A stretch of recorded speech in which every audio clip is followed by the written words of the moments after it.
Sekarang kalau kamu masalahnya di uang, masalahnya di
Namun, bagaimana membuat acara tersebut dalam meriah dan berkesan dengan anggaran yang sangat minim.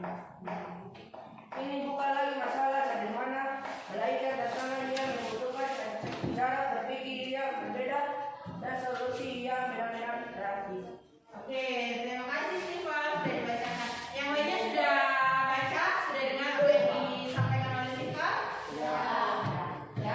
Jadi masalah ini ada di satu sekolah SMP ya, yang bukan di sekolahnya kita tapi di sekolah lain ya. Mereka itu setiap tahun selalu membuat acara 17 Agustus ya, dalam rangka memperingati Hari Kemerdekaan.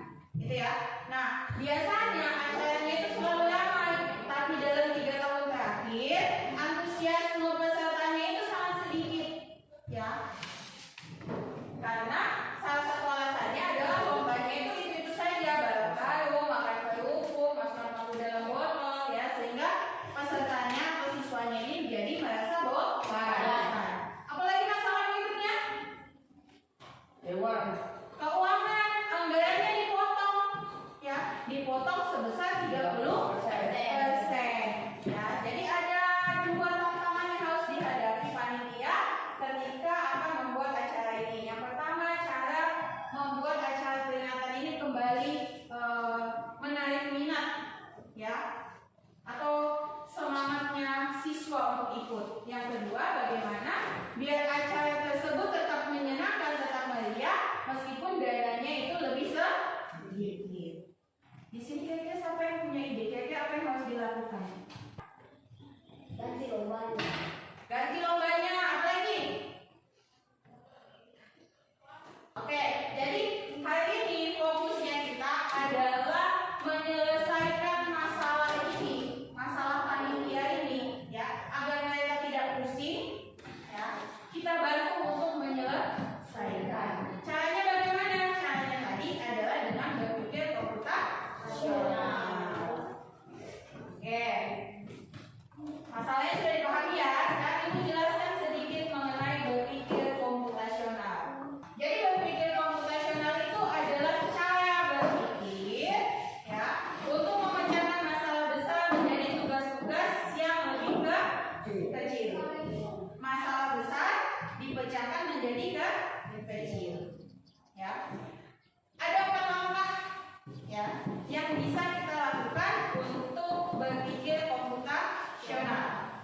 Ya. Setiap langkahnya ini masing-masing itu saling terhubung dan sangat membantu, baik saat kamu nanti berminat untuk coding ya, saat coding ini sangat diperlukan, tapi untuk memecahkan masalah sehari-hari ini juga bisa digunakan. Ya. Ada 4. Yang pertama itu namanya adalah dekomposisi. Mengubah masalah besar yang sulit menjadi beberapa masalah kecil yang lebih mudah. Contohnya, saat kamu harus membersihkan kamar, pakaian terhambur, buku-buku terhambur, tempat tidur spraynya tercabut, lantainya kotor. Apa yang harus kalian lakukan? Jadi masalah besarnya tadi apa? Kamar berantakan. Kita bagi jadi masalah kecil-kecil. Kira-kira kalau kita mau bagi, apa dulu yang menjadi masalah di dalam masalah besar tadi itu? Debu, ada buku terhambur, ya, sampahnya diambil, pakaiannya dilipat, ya. Jadi itu tadi bagian daripada dekomposisi.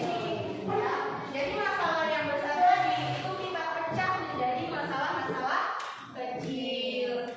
Ya. Oh, saya mau buku dulu saya rapikan, saya mau ke tempat tidur dulu saya rapikan, saya mau sapu dulu lantainya. Ya. Kalau semuanya kita kerjakan satu kali bisa atau tidak? Tidak.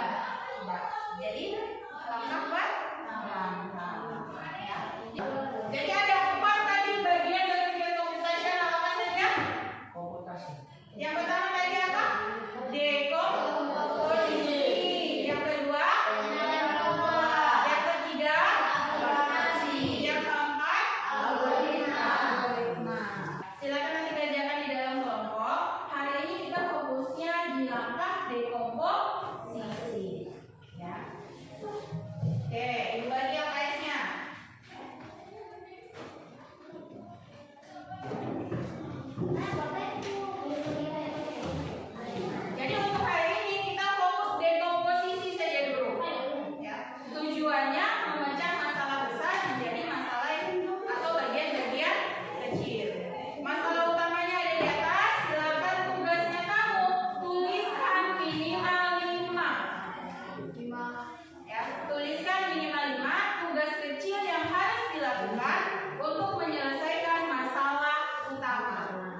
kalian presentasikan hasil diskusinya kamu di depan kelas. Oke? Kelompok di sini. Kelompok berapa yang mau maju? Kita mulai dari kelompok 3. Yang lainnya perhatikan ya. Nanti Ibu berikan kamu kesempatan untuk bertanya ya, dan menanggapi jawaban daripada kelompok 3.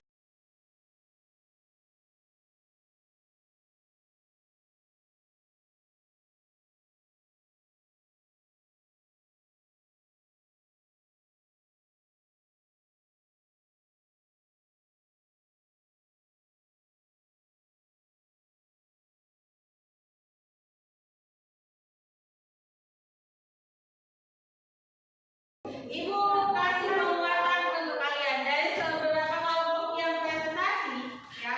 Jawabannya sudah ada yang sesuai dengan dekomposisi, tapi ada juga yang jawabannya masih bersifat secara umum. Gitu ya, masih ada. Ya. Dekomposisi tadi apa? Ya, dekomposisi itu adalah memecah masalah yang besar menjadi bagian-bagian yang lebih kecil. Masalah besarnya tadi apa? Kegiatan 17-annya sudah tidak menarik, kemudian anggarannya terbatas. Ya, yang pertama itu antusiasmenya kurang, ya, sehingga kegiatan itu dianggap tidak menarik. Kemudian yang kedua itu anggarannya. Jadi apa yang bisa kamu simpulkan hari ini mengenai berpikir komputasional, khususnya bagian dekomposisi? Komposisi tadi itu mengubah dari masalah yang besar menjadi bagian yang lebih kecil. Oke, jadi kamu punya jawaban tadi, ya, itu sudah ada yang baik, ya, menjawab secara terperinci, ada yang masih secara umum jawabannya, ya. Sedangkan dekomposisi itu tadi mengubah masalah besar menjadi bagian yang kecil. Ada berapa bagian berpikir komputasional? 4. Apa saja? Dekomposisi, pengenalan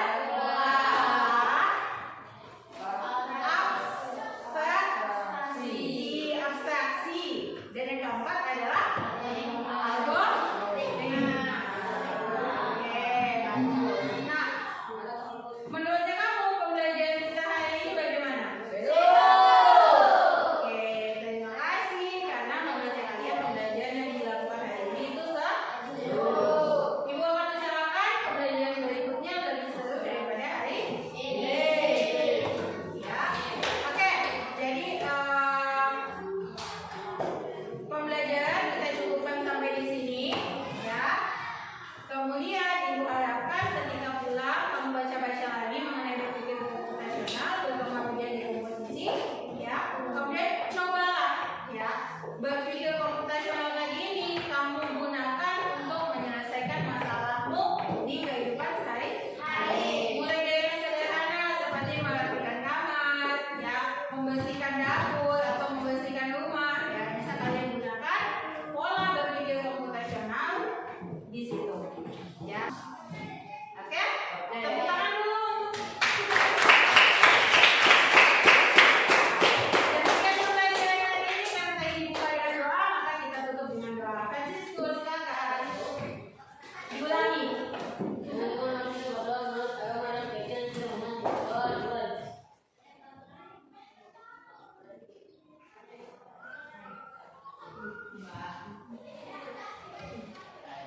Doa.